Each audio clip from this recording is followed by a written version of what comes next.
today we have Rohini Singh with us. Rohini did her graduation from Randolph University. Then she did her postgraduate diploma in broadcast journalism from IMC. At present, she is pursuing higher education from University of Cardiff in London. So thanks, Rohini. I appreciate your time. And now over to you. Thank you, sir, for giving me this opportunity. And when I do my classes now, I understand what it is like to see so many blank squares. My professor here is always very upset that I'm never able to see people. I only see blank screens, and that is why I never want to take Zoom sessions. But I understand. Cardiff is also online mode. Sometimes certain lessons are online, but most lessons are one-to-one or face-to-face. But when the lessons are online, we usually have this going on where everybody is switched off. University is open now, I understand. Pardon, sir? University is open? Yes, university is open.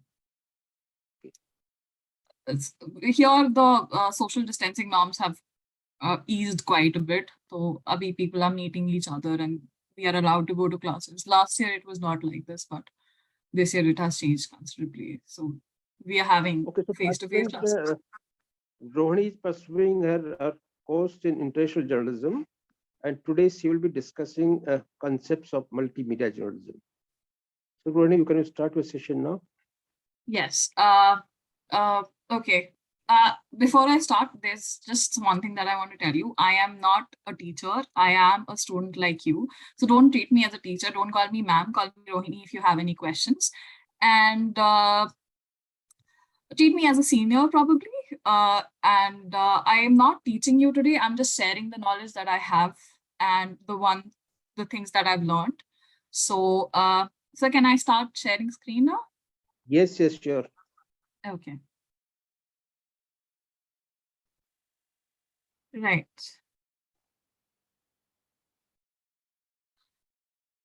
So I would like this to be a more interactive session. I don't want to give a lecture about things, but I want you to get involved as well. So it will be great if we have conversation both ways, so that all of us get to learn something in this process.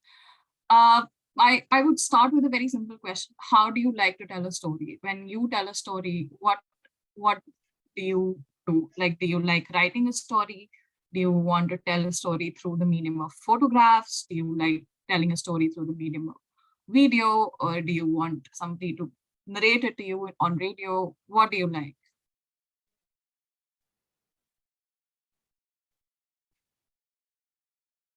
Anyone?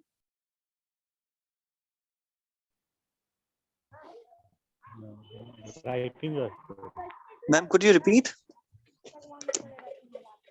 Hello? Can you hear me? That's written on the screen. How would you tell a story? That's written on the screen. How do you tell a story? How would you like to tell your story? If you had a story to tell, what is your favorite medium to tell a story? Do you want to tell a story through the medium of video? Do you want to tell it through the medium of radio or podcast? Or do you want to tell a story through the medium of pictures? Or you just want to write it? What is your favorite medium to tell a story? By writing. Writing. Anyone else? Writing is a great medium. Yeah, sorry. Yeah, go ahead. So personally, I've just gotten this liking for capturing a photo and then writing captions.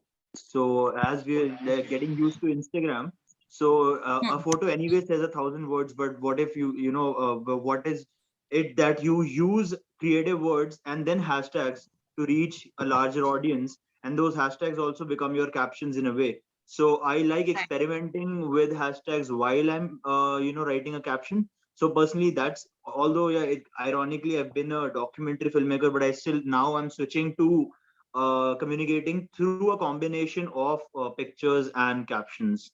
That's what I like. Great. And I think that's something that multimedia is also about, bringing together different mediums. Anyone else?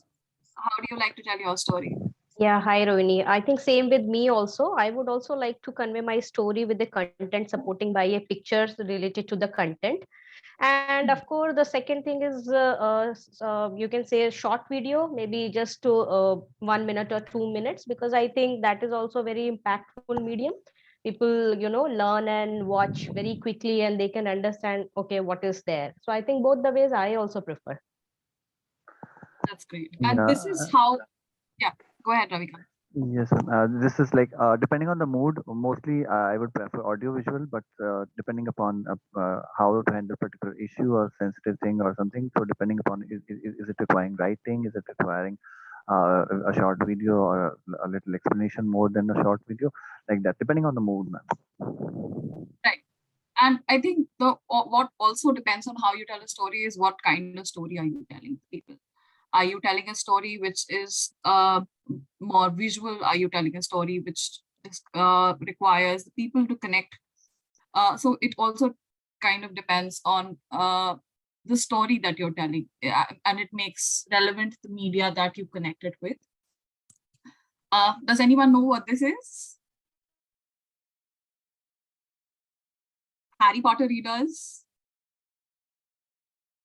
Okay, so yeah. Okay, this is a clip from the movie Harry Potter, where the newspapers that they had used to have moving images. And I thought that that would have been a great way to connect with people if all our newspapers had moving images. But sadly, because we don't have that, but we do have the medium of internet, and which provides us with the option of having multimedia, which is able to do something similar for us. It is able to give us text, it is able to give us video, it is able to give us infographics, it's able to give us a lot of information in the same place. The traditional definition of multimedia would be it involves the use of text, images, sound, video clips, graphics to tell the story in an engaging way. Professionals who work in multimedia journalism leverage digital tools and social media platforms to share their stories with a particular audience online. You must know who your audience is, and you must also have a knowledge of social media to be able to share your story. If you're doing multimedia journalism, it's important that you also have a fair knowledge of online media, social media. The purpose of these stories is to inform, educate, or entertain that specific audience. Multimedia also requires using research skills to find newsworthy stories and to learn more about niche markets. Once these stories have been live for some time, multimedia journalists use analytical tools, skills and tools to measure their content success. So another part of multimedia journalism is how is your story doing? And most organizations use Google Analytics, and if you have done multimedia, or if you're a part of a big organization, they have very sophisticated softwares that measure the success of your content. But Google, I think, is a great way of measuring how your content is doing. And that's a part of multimedia that's not there with broadcast or print, because there's no particular way you can measure the success unless, like, you get actual feedback from your viewers. Mark Doyes is a professor of journalism in the Netherlands, in the University of Netherlands. He's known for his work on journalism, and he's done extensive work on multimedia journalism. And he says it's a presentation of a news story package on a website using 2 or more media formats. So if you're just doing text and image, that's usually considered to be only online journalism. This is how online journalism differs from multimedia journalism. And yeah, but not limited to spoken and written word, music, moving and still images, graphic animations, including interactive and hypertextual elements. This is the academic part of the whole thing. What is multimedia journalism for you? Would anybody like to tell me what they think of multimedia journalism?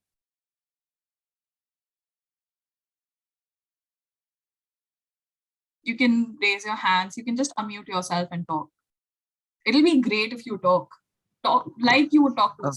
Yeah. For me, like what I feel like, besides this textual definition, like when you are using different platforms, different tools of media, like it's kind of media platform convergence. For me, it's multimedia. Right. Yes. Convergence is a very important term that comes. It involves basically converging old technology with new technology, and that's changing the whole landscape of journalism. Multimedia has been there for a long time, but it's only in the past 10 years that it's actually started creating a different niche for itself. And I was talking to my professor once, and he said it's the department of everything, because as a multimedia journalist, you have to know everything. You have to know production, you have to know editing, have to know writing, you have to know news, you have to know videography, photography, all the skills that you require. You're basically a jack of all trades. And there is an anecdote that I would like to share about how different medias are relevant in different paths, as called going to a party. So when you're going to a party, you might text your friends, okay, I'm going to a party. So, and you might tell them your expectations. I hope it's a good party. I hope I enjoy myself. And then when you reach the party, you tell them on text again, oh, it's a good party. Then you meet somebody and you see an old friend and they've changed a lot. And what do? You take a selfie with them. And you're like, oh, see, this person has changed so much over time. And you using the medium of photography now to convey your emotions, or the fact that, see, this person changed so much. And then when the party is in its complete mode, people start dancing, there is music, you record videos, and you're like, see, everyone is having so much fun, I'm really liking this. And here, what becomes relevant is the video. So in the story of going to a party and the party actually happening, you are actually using different media to convey your story. And that is what multimedia journalism does. Okay, so this is a Swiss knife, and this is also, it's like a multimedia journalist. You have different skills. There's writing, there's editing, there's production, there's data infographics, there's photography, there's videography, audio and podcasts, analytics. And so basically you are a very versatile person when you are a multimedia journalist, and you have a very useful skill set that you use to bring stories to the people. Kinds of multimedia, the main multimedia that you see in most news websites will be photography, videos, explainer videos, infographics, and podcasts. Does anybody know what these are? Except, like, I understand that you know photos, videos. Do you know what explainer videos are, or what podcasts are, what infographics are? You must have seen them in news. Would you like me to explain what these are?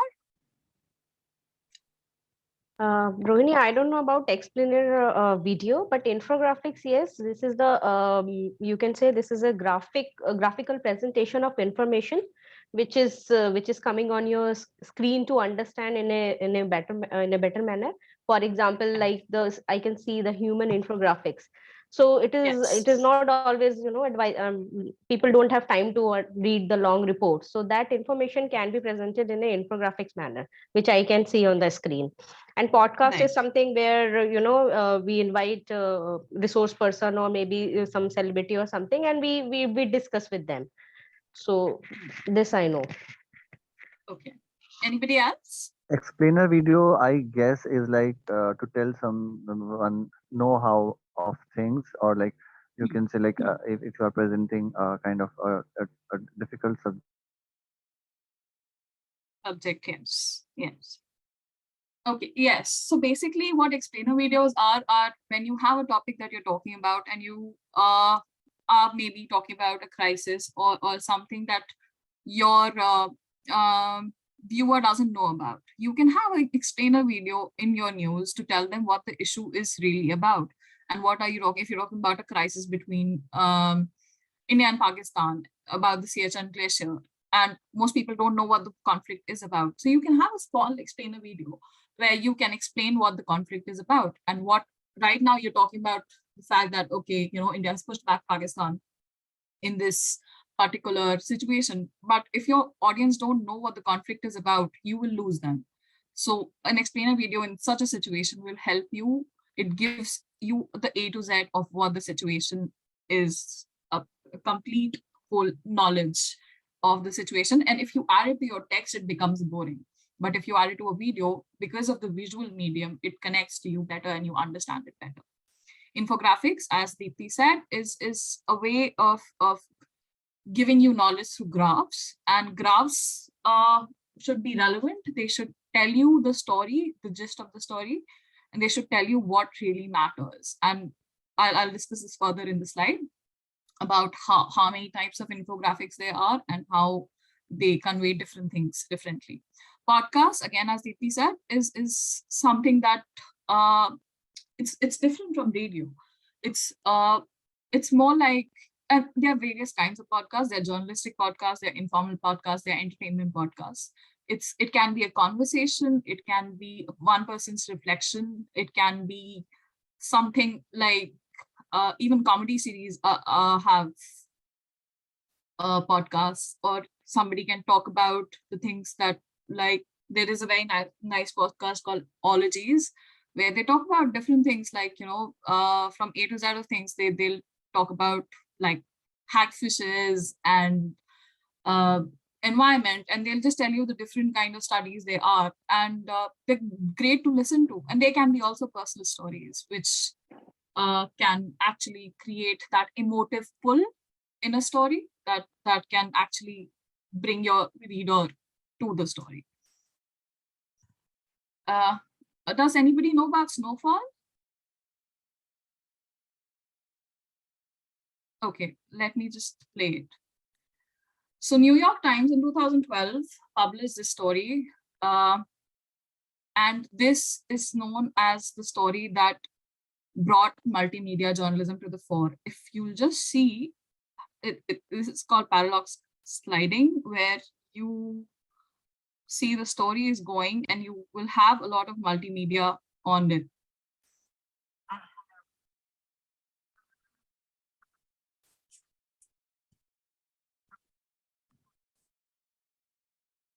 So the story is about an avalanche and about these snowboarders who got trapped in it. Some of them did not make it. And this is a story of the survival and the whole incident of how it happened.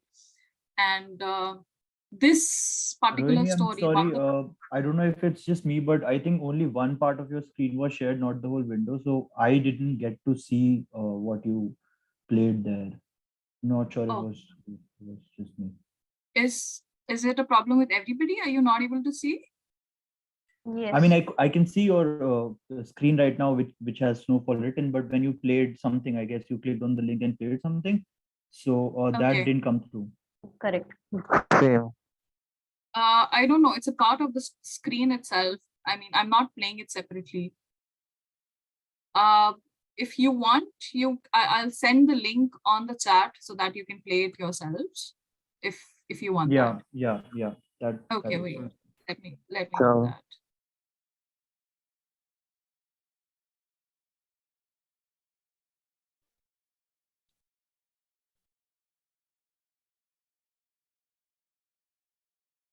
Mm.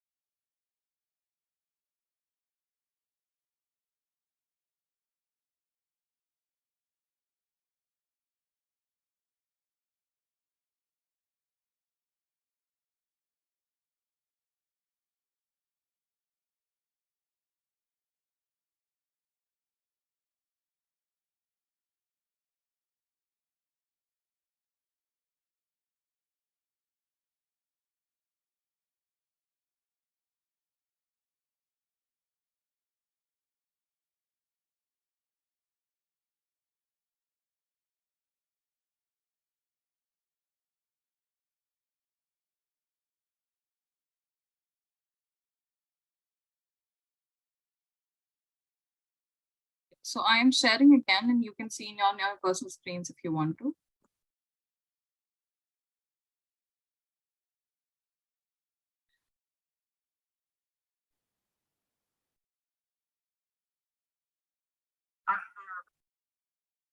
this we went through, and now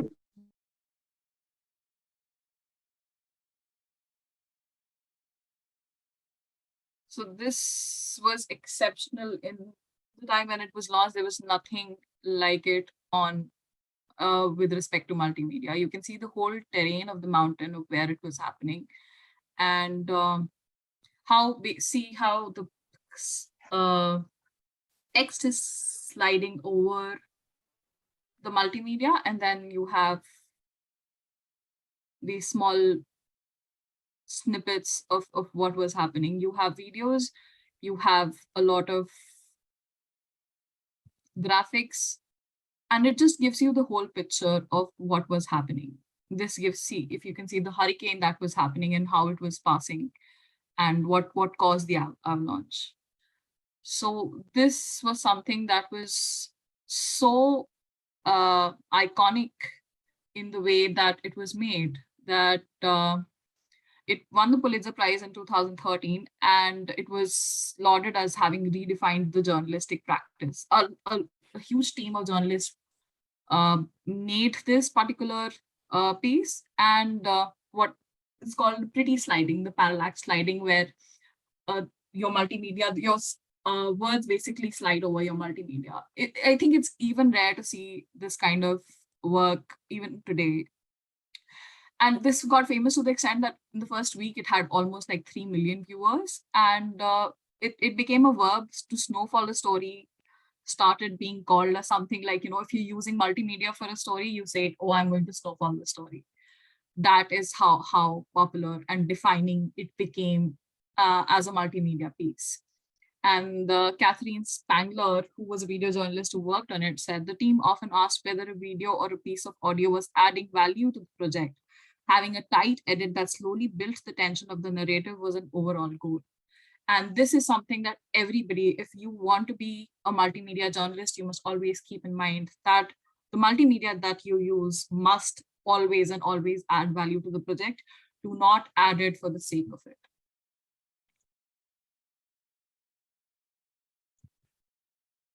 Multimedia journalism also overall, along with online journalism, has changed the way the journalist and audience interact with each other. So if you were, say, a broadcast journalist, you have published, you have a story that's gone on air. Somebody feels very strongly about it. The only way that they connect and tell you that is probably phone the newsroom, which is again not something that everybody can get in touch with you.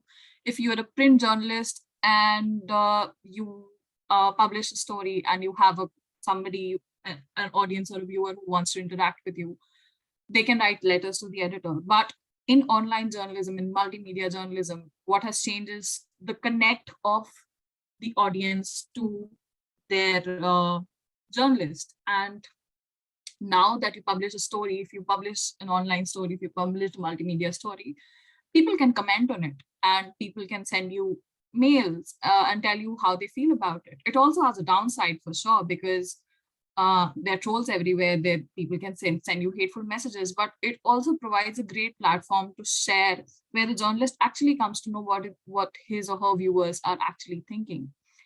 And it enhances the story. There is no doubt of the fact that if you have a plain broadcast story, or if you have a plain print story, it will not add that kind of value to the whole story as having multiple mediums where people can interact differently with different mediums.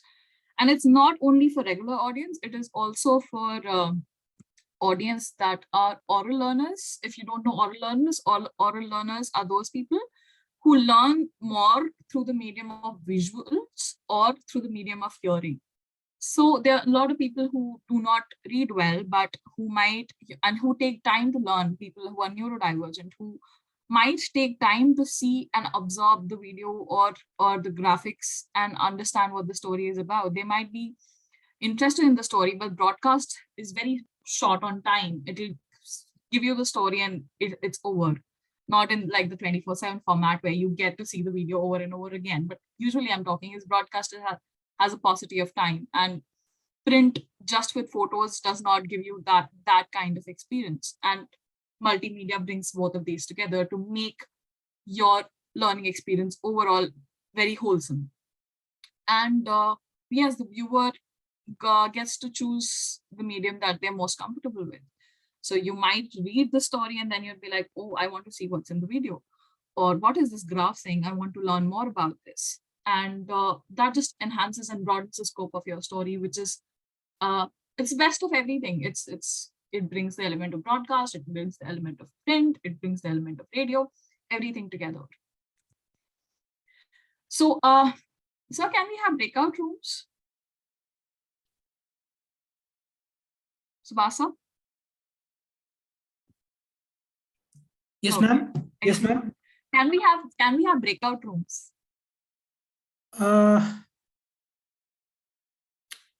This one is not available here. I think. Okay, let me. It's okay. Koi nahi. Okay, this is a small discussion and I really want all of you to participate in it. I have given you a few things: a rail crash, a natural disaster, a political rally, COVID vaccinations, a woman's account of domestic abuse, crisis between Ukraine and Russia, and refugee camps, drought and starvation. If you want to discuss, or if you can discuss among yourselves, but I don't think we have breakout rooms. So just tell me, what do you think is the most suited media for each of these stories? Which media do you think will tell the story most powerfully about a rail crash?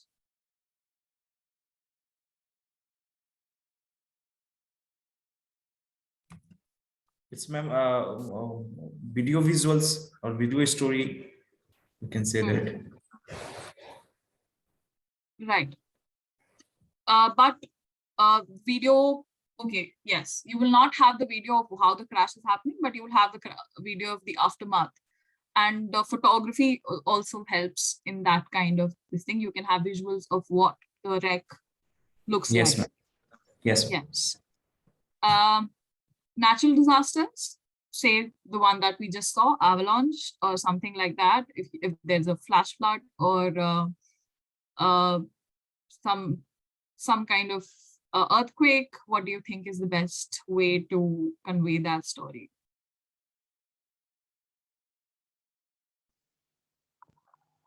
Earthquake, for earthquake, ma'am, it could be merely a coincidence when somebody is having video on and earthquake.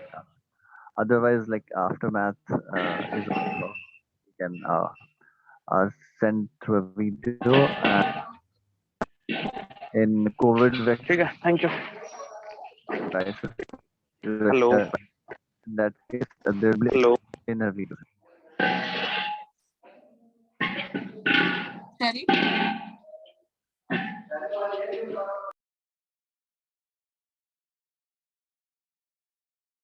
I just What wanted to, yeah, can I? Yes, please go ahead. Yes, Deepti, Yeah, please. Rohini, I think in case of natural disaster, where any event is occurring, for example, like cyclone in Odisha. So in that case, we can also go for, live telecast, like how the cyclone is moving, what is exactly happening. But in case of those event when actually something has already happened, we cannot, capture or showcase. So in that case, maybe whatever is available that can be showcased, maybe through video or picture. I mean, post event, the kind of a thing. But in case this is something is occurring, so we can go for live telecast broadcast sort of a thing. Right. And but that's a bit of a problem with multimedia, is that live telecast a bit difficult. It's better for broadcast Okay. to give live telecasts. Yes, but Okay. multimedia will give you probably it'll just give you updates of what's happening. Okay. Okay. Hello. Yeah. Vijay? Hello. Hello. Yes, Vijay. Hello.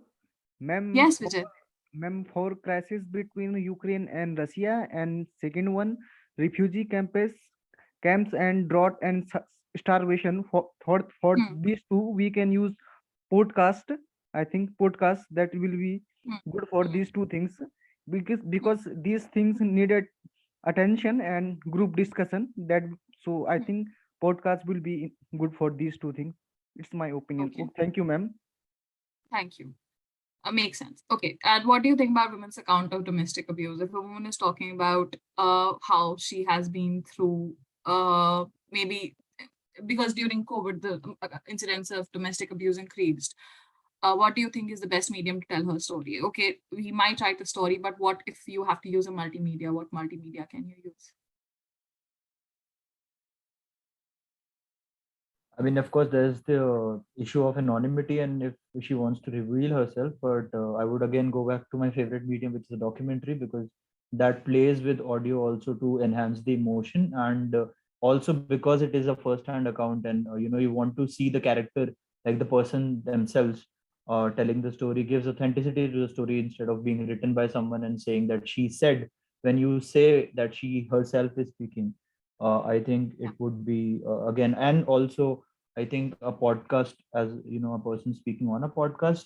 So maybe two of those things, and also coming to an earlier point before I forget, multimedia can be also curate different stock footages. While broadcast has the option of live, we see that there's a lot of content that keeps coming through either citizen journalism or people just sharing things. And of course, again, there is an issue of attribution, but if you're careful about it, we can always curate it and make small montages out of them. So yeah. Absolutely, absolutely. I completely agree with that. And this is the issue where you have to balance. Was somebody saying something? Okay.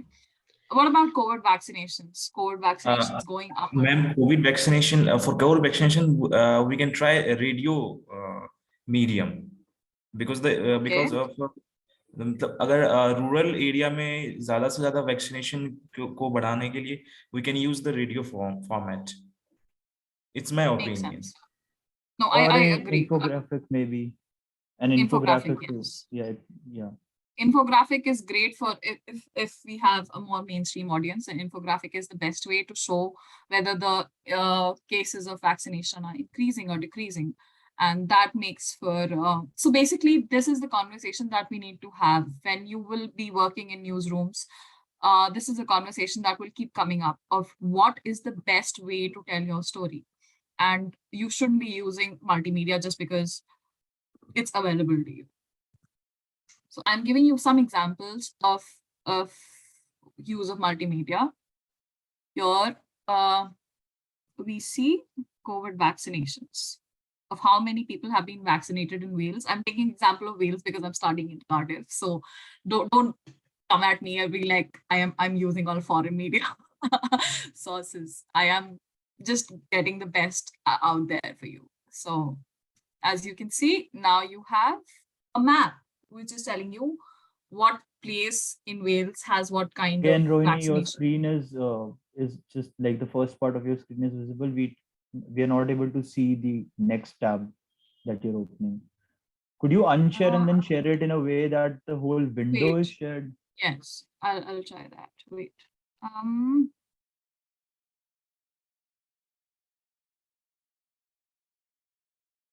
Okay. Can you see it now? Yes. Yes. Yes. Okay. Yeah. Okay. Right. So these are the COVID-19 vaccination. This is about how many people have been vaccinated in Wales.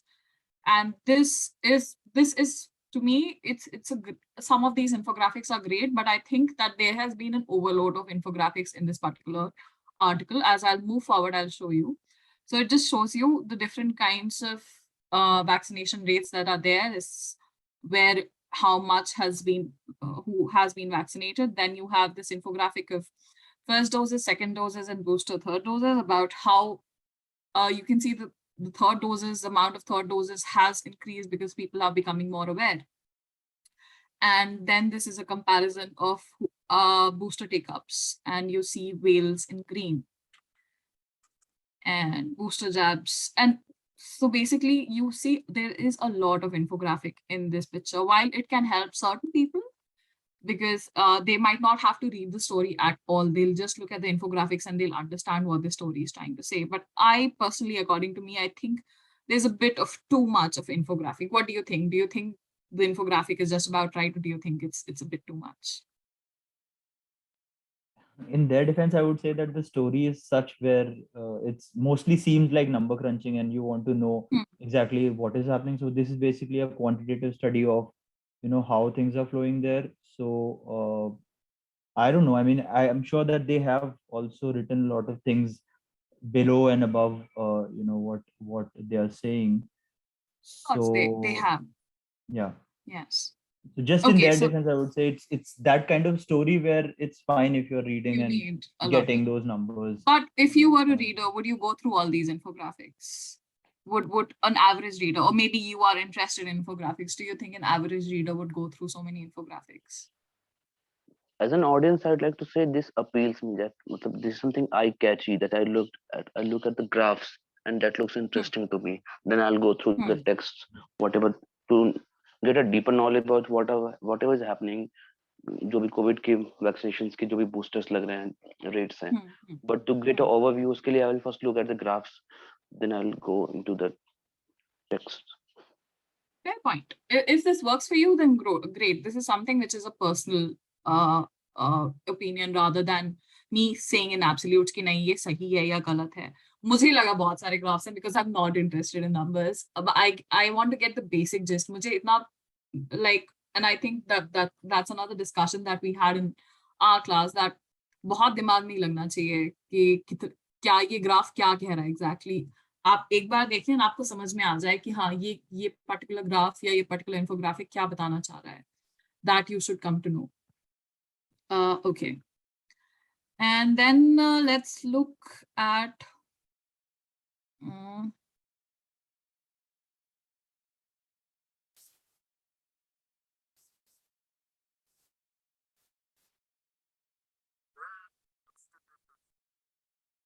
this is a kind of an explainer video, which is telling you what is happening between the crisis in Ukraine and Russia.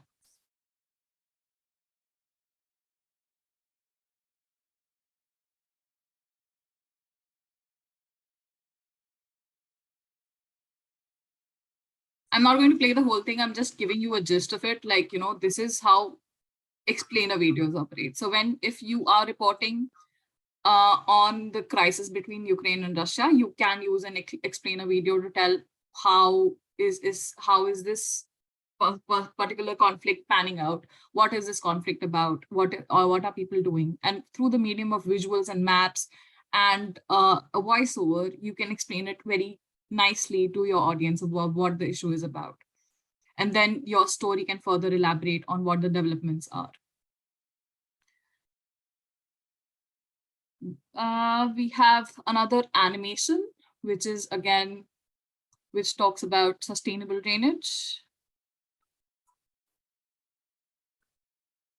This is an animated explainer video, which tells you about sustainable drainage and how it operates and how people benefit from such kinds of innovations. So I'll share these links with you, and you can go through them in detail and find out what they're saying. But I'm just giving you a whole gist of what different kinds of multimedia look like. This is from our website, which is Intercardiff. And this is a story about emotional abuse. And this is a trigger warning. If any of you is sensitive to that, just give me a heads up, I'll stop. But I'll just play like the first sentence so that.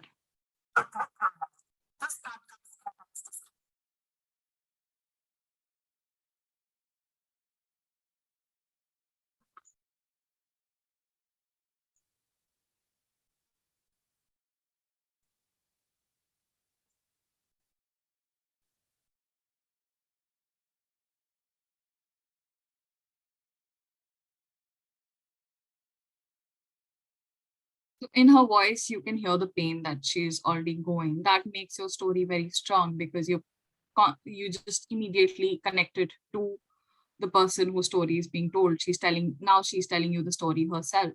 And it also maintains the condition of anonymity because you don't have to see a face, but you can hear a voice which is visibly, like palpably in pain. So this becomes a powerful medium. Pardon?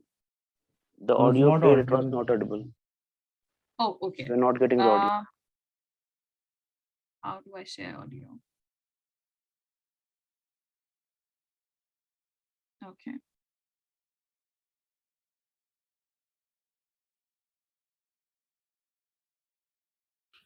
A quick warning: this Can you hear me podcast now? contains descriptions of mental abuse. Yes.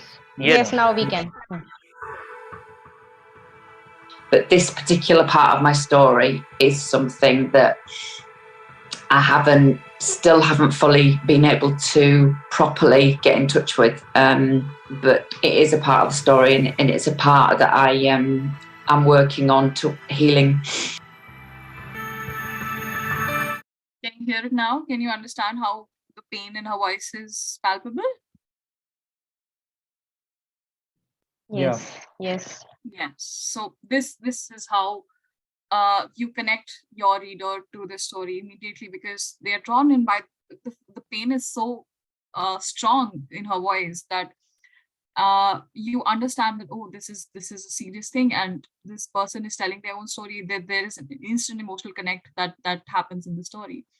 And again, like Tarun suggested, we can have a documentary, but here you can hear her, but on the condition of anonymity. So it kind of fulfills both sides of requirement. And okay, then there is okay, then there is this another very famous New York Times. Can you see it now? Yes, ma'am. Yes, okay. So this story was about a derailment, and what they've done is they've basically investigated the whole derailment in terms of what has happened. They've given you maps of the train track, what happened where, and what was happening, at what speed was the train coming, where did it exactly get derailed, what was the whole scenario like. It was a very detailed, and this was another very acknowledged feature as a multimedia feature, because they used a lot of graphics and animations to give you a view of what really happened. It was another very acknowledged feature. So you have, I'm just giving you different ideas of how different multimedias basically work for different stories. And okay, I'll share the rest of these stories with you, but I think because we're a bit short on time, I'll go ahead with. Okay. So these are the different kinds of infographics that we have, and what they do is they fulfill different kinds of purposes. So you may have a visual piece that gives you a visual idea of what's like a more animated or visual idea of what's going on in the story. You may have a flow chart of how certain thing reach somewhere, or how to do a certain thing, how, like, for example, how to bake a cake, and you can have a flow chart about what to do first, then second, and third, and fourth. The timeline of the story of where a particular event happened and how it led to the particular event that we are talking about. The list, which can help you have more of a graphic idea of the things that might be involved, or to organize certain things. Numbers can help you compare and observe what has gone from there, the kind of change that has happened, comparisons like maybe say Obama versus Trump.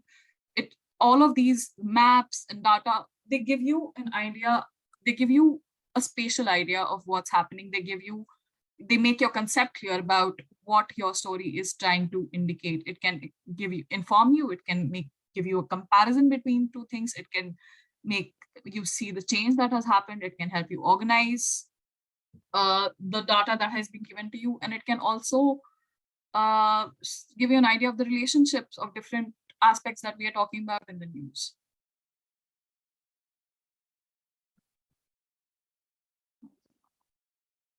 Yeah, okay. Must-have skills for multimedia journalists. Firstly, for any journalist, it's not necessary that you are a multimedia journalist, but for any journalist, you have to have a nose for news. You need to know what is news and what is not news.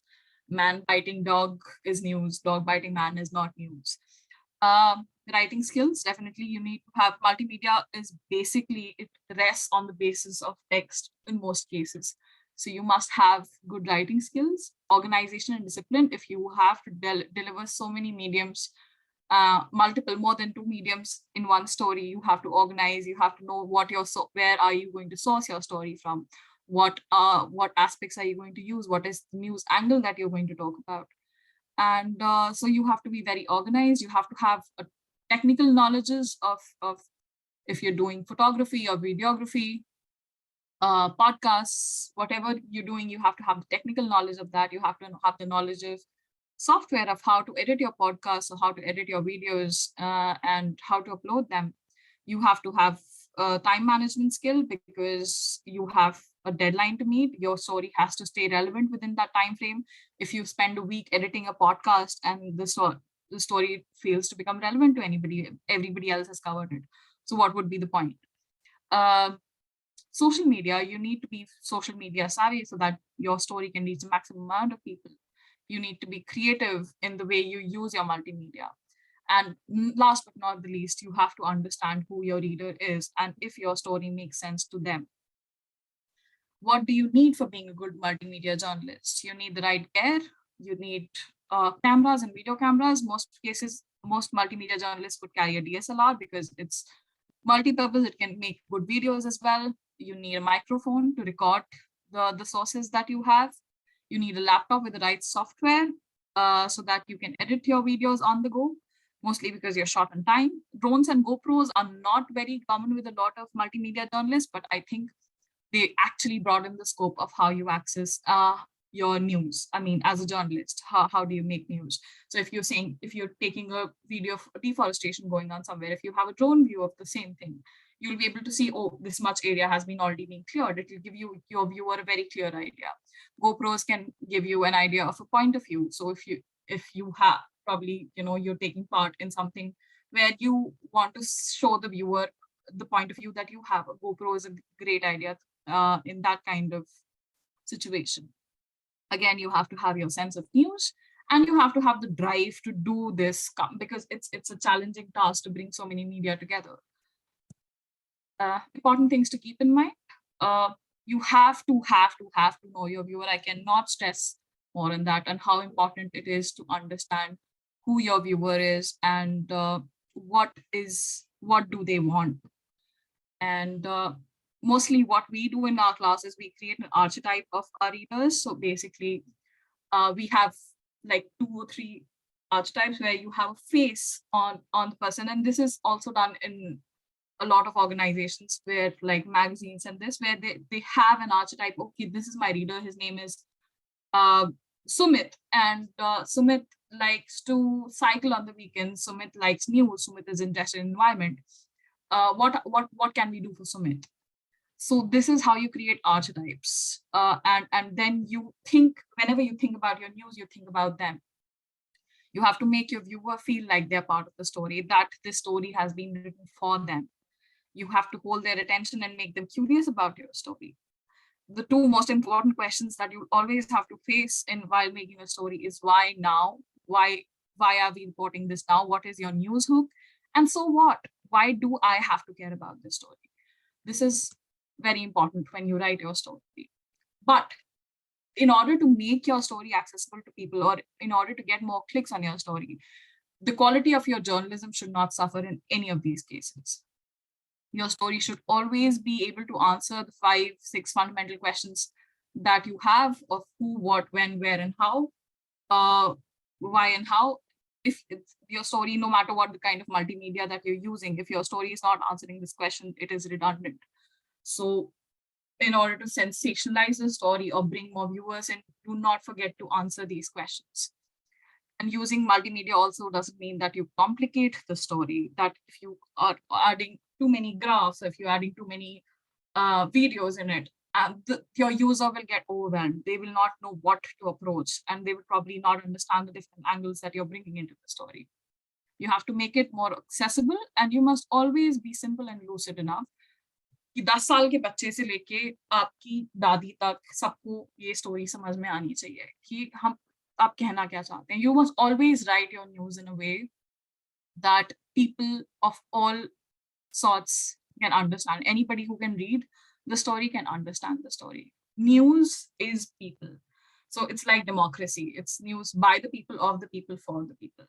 So you have to keep yourself into your viewers' shoes and see what will I read? What is a story that I would love to read? What is a story that my mother would love to read? Write those stories. Current trends, there is a great focus on visuals these days.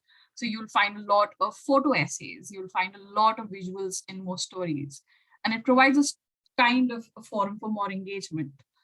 And you will also meet people from the, I meet journalists from the last generation, like, you know, who are older, who say that, no, I am a print journalist, I can't do so much. And, or they say, I'm a video journalist, I can't get into like podcasting, or I can't get into what other skills means. But as a multimedia journalist, it is imperative that आप अपना skill set broaden करें. You have to get out of your comfort zone of a single skill, and you have to learn all these different skills. क्योंकि चाहे India हो, चाहे internationally, now what the journalist is a jack of all trades. You have to be a generalist instead of a specialist. The more skills you know, the more relevant you are for any news organizations. The traditional foundations of journalism, like I said, are very important. So even in the face of all these changes, the basic element, fundamental element of journalism will remain the same. You have to have your news values of balance, fairness, objectivity. Not objectivity so much, because objectivity is kind of a myth, but आपकी जो news values हैं, if your inherent values of journalism should not change even if your medium is changing. And talking about challenges, what do you think, if you were a multimedia journalist, would you consider it a challenge that you have so many things to handle, or would you consider an opportunity that you have so many mediums to tell your story?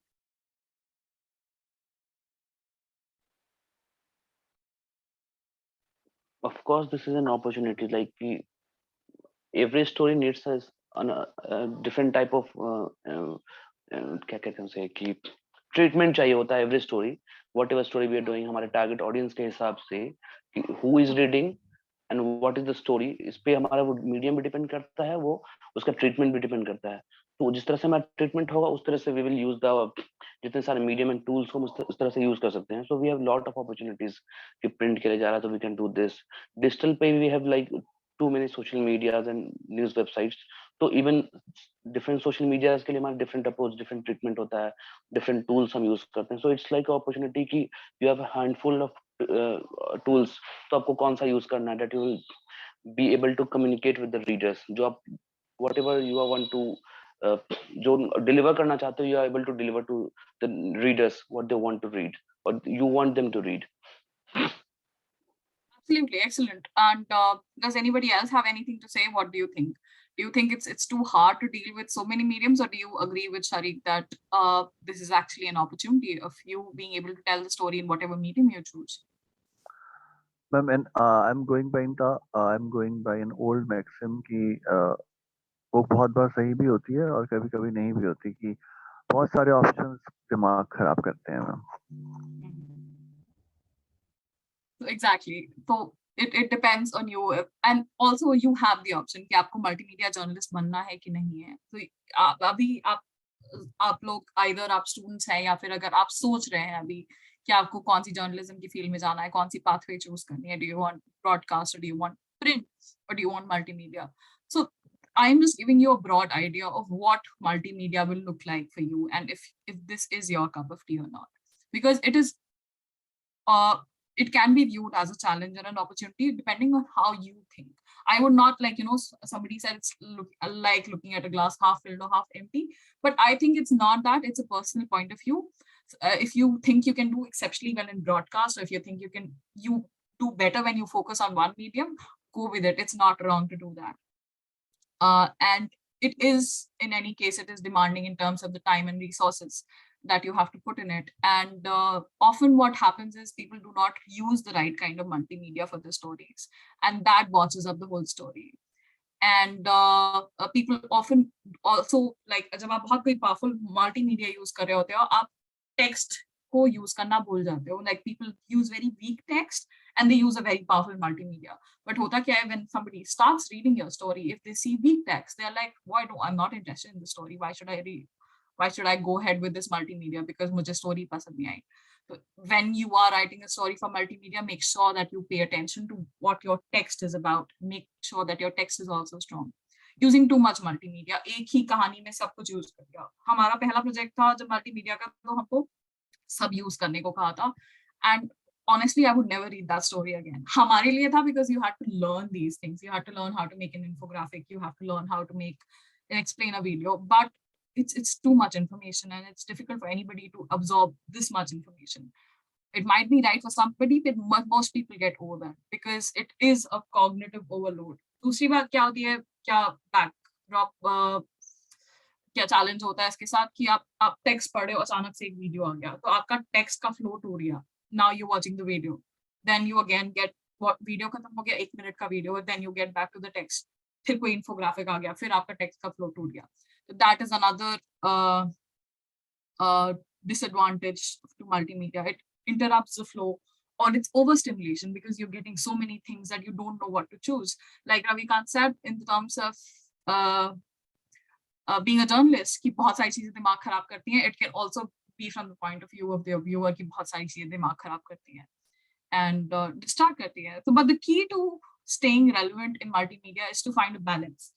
कि you to find a balance with yourself कि मैं एक multimedia story करूँगा, लेकिन मैं ऐसे करूँगा कि मैं करूँगा या करूँगी कि उसको मैं balance out कर पाऊँ कि I am not overworked. I am able to give you a good story with good quality in the limited time that I have, and I stay simple. I stay true to my journalistic values, and I find a balance. I find the multimedia that is relevant to my story instead of putting in elements of everything everywhere just to get clicks. So that is what multimedia journalism is about. Thank you. If you have any questions, and if I have the answers to them, I'll be glad to answer your questions. Ma'am technical जो skills है उसको enhance कैसे करेंगे? Technicals as it?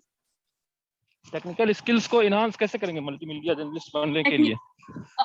Technical skills आप जब आप college में होते हैं, अगर आपके यहाँ मल्टीमीडिया पाथवे है, तो आपको सिखाया जाएगा कि कैसे एक्सप्लेन अ वीडियो बनाते हैं, कैसे पॉडकास्ट बनाते हैं, कैसे इन्फोग्राफिक्स यूज करते हैं. उसके लिए अलग अलग एप्स होती हैं. कुछ एप्स ऐसी होती हैं जो आप कोई भी यूज कर सकता है. जैसे हम एक्सप्लेनर वीडियोस के लिए हमने स्टार्ट किया था, तो एक ऐप है ल्यूमन 5 करके, जो हम यूज करते हैं एक्सप्लेनर वीडियोस के लिए, जो बहुत सिंपली आप अपना टेक्स्ट डाल देते हो उसमें और अपनी फोटोज डाल देते हो और वो खुद ही वीडियो बना देता है. एक्सप्लेनर वीडियो के लिए आप वो यूज कर सकते हैं. लेकिन जब आप किसी बड़े ऑर्गेनाइजेशन में जाते हैं, फिर वो और एडवांस सॉफ्टवेयर यूज करते हैं, जो वो आपको आपके ट्रेनिंग पीरियड में सिखाएंगे कि हाँ, ये हमारा एक्सप्लेनर वीडियो बनाने का तरीका है और ये ऐसे बनेगा. या फिर अगर आप पॉडकास्ट के लिए यूज करें, तो उसके लिए अलग एप्स होती हैं. कुछ एप्स ऐसी हैं जो कोई भी यूज कर सकता है. कुछ एप्स आपको आपका ऑर्गेनाइजेशन, क्योंकि आपको उसके लिए राइट गियर चाहिए, आपको उसके लिए माइक चाहिए, आपको उसके लिए हेडफोन्स चाहिए, आपको उसके लिए टेक्निकल गियर चाहिए, तो वो सिखाने वाला होना चाहिए कि आपको, अगर आप अपने कॉलेज में है तो वो आपको वो सिखा रहे हो, नहीं तो आप जिस ऑर्गेनाइजेशन को ज्वाइन कर रहे हो आपको वो ट्रेनिंग पीरियड में वो सिखाएंगे. तो अलग अलग इन्फोग्राफिक्स के लिए और कैनवा है, या और बहुत सारी एप्स हैं जो आप यूज कर सकते हैं, जिससे आप खुद सीख सकते हैं कि हाँ ठीक है, ऐसे बनाया जाता है, डाटा ऐसे डाला जाता है एक ऐप में और वो ऐसे इसको चेंज कर देगा. ज्यादातर इन्फोग्राफिक और एक्सप्लेनर वीडियोस की जो एप्लीकेशंस हैं वो काफी इजी टू यूज है, एक्सेसिबल है, कोई भी यूज कर सकता है. लेकिन जो बड़े ऑर्गेनाइजेशंस हैं, अगर आप कोई बड़ा ऑर्गेनाइजेशन ज्वाइन करते हैं न्यूज में, तो उनके अपने एप्स होते हैं, उनके अपने टेक्निकल्स होते हैं, क्योंकि वो उनके हिसाब से बनता है, क्योंकि उनकी एक सिग्नेचर स्टाइल होती है. वो आपको जब आप ज्वाइन करेंगे तब सिखाएंगे. मैम मल्टीमीडिया जर्नलिज्म में हम बैलेंस कैसे करेंगे टेक्स्ट और वीडियो फॉर्मेट्स और समथिंग लाइक इन्फोग्राफिक्स, मतलब बैलेंस कैसे करेंगे? हमें ये ज्यादा मतलब कैसे ध्यान में रखना होगा कि भाई हमारा टेक्स्ट भी ज्यादा ना हो हमारा, और या फिर वीडियो फॉर्मेट में, या अगर हम सब प्रॉपरली सब लेके चले, एक ही स्टोरी में वीडियो भी डालना चाहते हैं और टेक्स्ट भी डालना चाहते हैं और इन्फोग्राफिक्स भी डालना चाहते हैं, तो इसको बैलेंस कैसे करें? तो देखिए, अगर आपको पहले आपको सोचना पड़ेगा कि क्या, अगर आपको ये स्टोरी में एक्चुअली क्या चाहिए। कुछ स्टोरीज ऐसी होती हैं जिसमें हमें लगता है कि इसमें वीडियो इन्फोग्राफिक दोनों चाहिए, लेकिन जब आप उसको दूसरी तीसरी बार पढ़ेंगे तो आपको लगेगा कि नहीं, इससे वीडियो से काम चल जाएगा, या फिर सिर्फ इन्फोग्राफिक जरूरी है इसमें। लेकिन अगर दोनों चीजें जरूरी है तो आपको you have to make sure कि आपका कोई भी एलिमेंट किसी भी एलिमेंट को ओवर पावर नहीं कर रहा है। या तो आप एक बेसिक एलिमेंट लीजिए, कि जैसे जर्नलिज्म दो तरह के मल्टीमीडिया होते हैं। एक होता है क्रिसमस ट्री, जिसमें multimedia is like an ornament on a tree, कि छोटा छोटा सब जगह आपने लगा दिया, थोड़ा सा इन्फोग्राफिक डाल दिया, थोड़ा सा वीडियो डाल दिया। एक होता है एम्बेडेड जर्नलिज्म, जिसमें आपकी स्टोरी का बहुत इंपॉर्टेंट पार्ट होता है मल्टीमीडिया। तो आपको डिसाइड करना पड़ेगा कि आपकी स्टोरी कौन सी है। क्या आपको मल्टीमीडिया थोड़ा सा चाहिए अपनी स्टोरी में, क्या आपको ज्यादा चाहिए। और आप, कुछ लोग डिपेंड करता है, कुछ लोग ज्यादा से, अगर एम्बेडेड जर्नलिज्म है तो उसमें कोई भी एलिमेंट ओवर पावर नहीं करेगा, कि टेक्स्ट ओवर पावर नहीं करेगी, वीडियो ओवर पावर नहीं करेगा, या इन्फोग्राफिक ओवर पावर नहीं करेगा। लेकिन अगर एम्बेडेड जर्नलिज्म है तो उसमें हो सकता है आपका वीडियो आपका मेन पॉइंट है आपकी जर्नलिज्म का, तो उसमें टेक्स्ट कम रहेगा, वीडियो ज्यादा, video will take the centre stage. तो ये स्टोरी पे डिपेंड करता है कि आप क्या कर रहे हैं अपने इन्फोग्राफिक्स के साथ या अपने मल्टीमीडिया के साथ। बेसिकली एस्थेटिक सेंस काम कर सकती है मैम इसके अंदर, आई गेस। एस्थेटिक सेंस नहीं, आई थिंक आपका न्यूज सेंस काम करना चाहिए आपको। मतलब आपका जो रीडर है, आपको उसके जगह बैठ के देखना पड़ेगा कि अगर मैं एक रीडर हूँ तो मुझे ये स्टोरी कैसे सबसे ज्यादा समझ में आई। मैम ऑरल लर्नर के बारे में आपने क्या डिफाइन किया था, जो लिसनिंग और विजुअलाइजेशन से, like by seeing, right? Okay, fine. Aural learners basically जिनको देखने और सुनने से ज्यादा समझ में आता है पढ़ने से ज्यादा। Basically, ma'am, we have to judge कि क्या as a मतलब news writer and all, as well as a listener or News as reader. a news reader. Basically, we have to judge that the story, how we present the more interacting or more interesting way. Exactly, that's what you have to do. And उसके लिए घबराने की जरूरत नहीं है। शुरू में किसी को नहीं समझ में आता है कि कैसे करना है। ये चीजें हैं जो टाइम के साथ समझ में आती हैं। When you practice, when you actually go out and report news, जब आप अपनी पहली खुद की स्टोरी लिखते हैं तो बहुत सारी गलतियां होती हैं इसमें। मेरी पहली स्टोरी इतनी खराब थी, मैं आज तक किसी को नहीं बता सकती।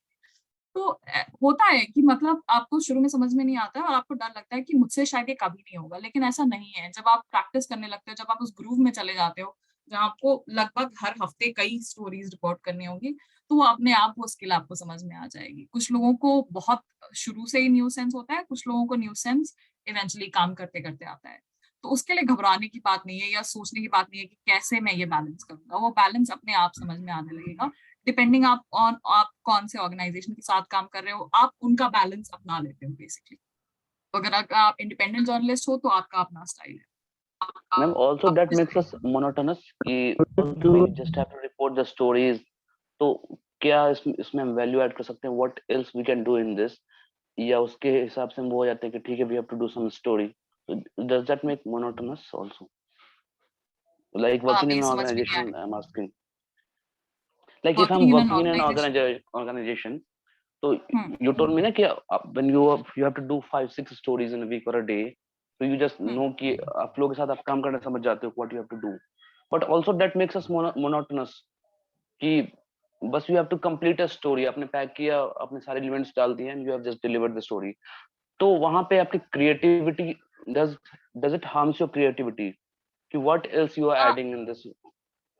I think so. Yes. I agree. जब आपको बहुत सारी स्टोरीज एक साथ करनी होती है तो आपकी क्रिएटिविटी को अफेक्ट हो जाती है। उसमें कोई how to help us, yeah, how to prevent from this? हम कैसे उससे बच सकते हैं? What do you think? इसमें ये what I do when I am reporting stories is, अगर मुझे हफ्ते में 4 स्टोरीज या 5 स्टोरीज रिपोर्ट करनी है तो मैं कोशिश करती हूँ कि 2 स्टोरीज ऐसी स्टोरीज हो जो मैं बहुत पैशनेट हूँ करने के लिए। 2 स्टोरीज होंगी जो मेरे एडिटर मुझे बताएंगे कि हाँ ये स्टोरीज तुमको करनी है। एक स्टोरी ऐसी कोई होगी जो जिसपे मैं बहुत ध्यान नहीं दे पाऊंगी। लेकिन उसका की है कि आप ऐसी स्टोरीज ढूंढिए कि वो स्टोरीज आपका करने का मन हो। मतलब आपको कोई स्टोरी करने से नहीं रोकता है यूजुअली। आपका एडिटर आपको they will give you a heads up कि हाँ, जब तक कि वो उसकी फिलॉसफी के बहुत एंटी ना हो। लेकिन the key is to find the story that you would love to. find your own beat and find a story that you would love to do, कि at least हफ्ते में आप 1 से 2 ऐसी stories कर रहे हैं जो आप खुश हैं करने। बाकी आपके एडिटर जो आपको स्टोरी कहेंगे कि हाँ ये आइडिया है, इस पे स्टोरी करनी है, वो तो करनी ही पड़ेगी, but you must find that story that connects to you कि नहीं ये स्टोरी मैं अपने तरीके से करूंगा, इसमें मैं इतना अच्छा लिखूंगा कि मतलब अगर if anybody comes across this story there is no way कि ये नहीं पढ़ेंगे। Right. मतलब Ma'am, could you do that's us a how I favor? deal with. Ma'am, Yes. could you do us a favor? Ma'am, आपने जो ऐसे apps जो हम लोग use कर सकते हैं without any licensing और तो वो आप शेयर कर पाएंगे सुभाष सर से, ताकि वो हमें फिर बाद में फॉरवर्ड कर दें। बिल्कुल बिल्कुल I'll share all the apps. I think some of the apps are free also. Mobile Yes, apps, production most of apps the apps we use are free. कुछ organizations ऐसे होते हैं, जैसे कार्डिफ यूनिवर्सिटी क्या करती है, वो कुछ apps का उसने होलसेल सब्सक्रिप्शन लाइक अडोबी का उसने एक सब्सक्रिप्शन ले रखा है, तो जितने भी स्टूडेंट्स उसको एक्सेस करते हैं वो फ्री होता है उनके लिए, क्योंकि आपकी यूनिवर्सिटी ने ही सब्सक्रिप्शन ले रखा है। लेकिन कुछ apps ऐसी हैं जैसे कैनवा है या these apps and then we can think about it. yes you can use them and they're very user friendly। we उसके can लिए आपको also कोई buy it. ट्यूटोरियल भी नहीं चाहिए। I'll share No, we these can the buy list with Subhash. Yes बस ma'am हमें ना नाम चाहिए कि वो कौन कौन से ऐप्स है, क्योंकि बहुत सारे अगर कहीं ढूंढने जाएंगे तो बहुत सारे मिलेंगे, फिर एक को बहुत टाइम कंज्यूमिंग हो जाता है। बस दैट्स द थिंग। हाँ, तो I understand. So I'll send that list of the apps that I particularly use or my fellow students and colleagues use, and I'll share that list with Subhash sir and he can share it with you. Thank you so much ma'am.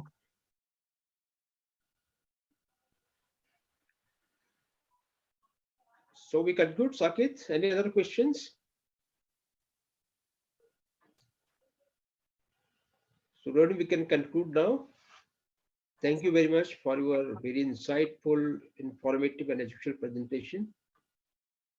Thank And you, I sir. Thank appreciate you for your giving me time. the opportunity. I hope I did not bore our fellow It students. was quite interesting, and do stay in touch. Absolutely. Thank sir. you. Thanks. Thank you. And thank you guys. Thank you for such a interactive lesson. I really had a great time with all of you. Thank you, Thank Rohini. you so much. That was really great. Thank you. Many thanks, Rohini. Thank you so much. Bye bye. Thank you.